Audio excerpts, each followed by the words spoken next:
whatever it was. But rappers joined. I didn't know any other rapper other than myself at the time joined the thing, and they picked co-winners. I co-won with Grimace Love. Grimace Love, yeah. And what me and Grimace ended up doing, and you know, that's why his name is Grimace Love, man. This man's all about the love. Like, there was no beef. We didn't feel like, yo, you're my opponent, or we feel a ways because we familiar. The Moors are familiar with Grimace Love because we make music with him. Yeah, man. So you know, yes, Brian did music with him. That's right. That's absolutely right. So that's how we hit it off, man. And then after meeting through this whole contest thing, we would, you know, just be in assemblies at school. People would be singing or acting or playing instruments, and we'd always find each other somehow. We was in a grade above me, so we weren't sitting together, but somehow I'd find him, and we'd just look at each other like, man, we should be up there. So the next thing you know, we formed this crew: Charisma, Spidey, Grimace, myself, TJ, there's a dude named Black Mantis who was part of it, dude named Kidnaps, shouts out, and we originally became the Lieberman Lyrical Coalition, thinking that we were this crew who was going to perform hip-hop and add hip-hop to assemblies, to school assemblies. And then we realized, like, this is more than school. Like, this ain't about being in school. Like, we're a crew. Let's do this. So we became the Lyrical Coalition. What year was this? We're talking, I would say, this is 92. Okay. 92. 91, 92, because I started high school 91, followed into 92, and then by 94, so it's good that you brought that up, because it took about 2 years for us to meet the Horde. And the Horde was a crew from more South Scarborough. We're more North Scarborough. The Horde was like Corey D's and Black Cat from Urs, Nish Rocks. Okay. We connected. The Horde, Lyrical Coalition, became one. One mono rock. One rock, monolith. That's where the Monolith. That's Monolith right there, man. So, but you guys were too big. We were too. So what ended up happening? It wasn't just the guys from Lieberman and the Horde. There were like offshoots of like different crews and different people who some were from Lieberman, some weren't. That we all kind of just started rhyming together and like doing shows together and stuff. And you're right. At some point, it was like between 20 and 30 dudes. There's only one mic. And admittedly, we were like, okay, you know what? Dudes are nice, but I don't know if we really totally are feeling everybody's flows. I don't remember whose idea it was. I don't, because I want to give credit. But we decided to have our own tryouts. And in Charisma's basement, at the time, the house he was at, we decided we would have everybody who was down with the crew perform, like just literally like we play your beats and rock just in front of the rest of the mandem. And we had anonymous votes. Took pieces of paper, wrote a check or an X, put it in a hat, and counted them. I'm happy to say I got all checks. You made the cut. I made the cut. And I would say most did. There were a couple of guys who didn't. It was not a disrespect thing. It was, and if you ask me, I'll be honest, you're reminding me of something we did I almost forgot about. But I think it was kind of a mature way of saying, you know what, we want to take ourselves seriously and we want the strongest crew possible. No, I respect it. That's you're right. You gotta respect that. We had a vote-in process for Monolith. Yeah, you're right. I've kind of forgot. But we did that. That's true. So Monolith was formed, yeah. And you guys did your thing. You guys never really officially dropped an album. Not a full album. We dropped an EP called The Long Awaited, 6 tracks, along with a 12-inch with 3 of those songs. So, but there's a bunch of unreleased stuff. There's tons of unreleased stuff, man. Is it ever gonna come out? Bro, if it were up to me, yes. There are gems, bro. There's some, boy.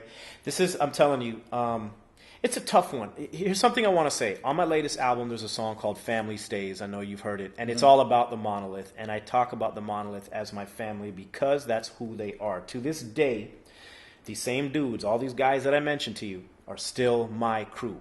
We connect on a regular. We are each other's. I've emceed about 3 of their weddings. You know what I'm saying? Like I am godfather to 2 of their kids. That's actually in the song. Like we're legit a family. So, and we have our ups and downs. We have our squabbles and disagreements like families do. But we haven't broken up. So there's a lot of people I know out there recognize Monolith as a hip hop group and think that we broke up because we're not making music together. When in fact, if you listen to all of our projects, we're still making music together. Charisma produced my whole album. Grimace Love's on the album, as you know. Cedar Hill, which is landscape and niche rocks. I feel like you guys are more friends than than say We are rappers per se. we are better friends than we are group mates. Yeah, Listen, you when say we that. connect, like our brother Destro, who's passed on now, like that's our dog. in That's peace. our rest in peace, Des. Like we just visited him because early November, first day of November, is the date of his passing. 4 years ago, we visited his I mean, grave together. that's reason enough to release someone on unreleased track. It is, but to the point I want to make is that we still connect. We still there for each other. We freestyled that night. We always freestyle in remembrance, in memory of Destro, because that was Destro's thing, was freestyling. So the hip hop has never left the family. You understand? The rhyming has never left the family. The making beats, everything that everybody knows Monolith for, we continue to do. But as a collective, it just proved to be too difficult for us to do things in the I guess in the eye of the public musically. But I mentioned Cedar Hill, and I want to mention them because Cedar Hill is the duo of Landscape and Niche Rocks. Brand new music is out. Corey Dees has put out solo material, as has Grimace Love. So the crew hasn't ceased to exist as musicians, even though you might not see an entire Monolith, you know what I'm saying, project. Separately, you guys are doing your thing. We're alive and kicking, man. Yeah. And we're still family, so that's important for me to put out there. Speaking of your new joints, before we get into that, you know, you've been in the hip hop thing for a while now. Mm-hmm. What do you think of the evolution of this hip hop thing? This friend of yours, what do you think of this friend of mine? You know what? I've had a lot of people. First thing I want to say is I'm very appreciative of the love that I've gotten worldwide. There are people from, I just released, I don't know how many remixes and remakes there's been, but there's a new single, a remixed single called Dear Hip Hop Return to Center that just was released in Japan.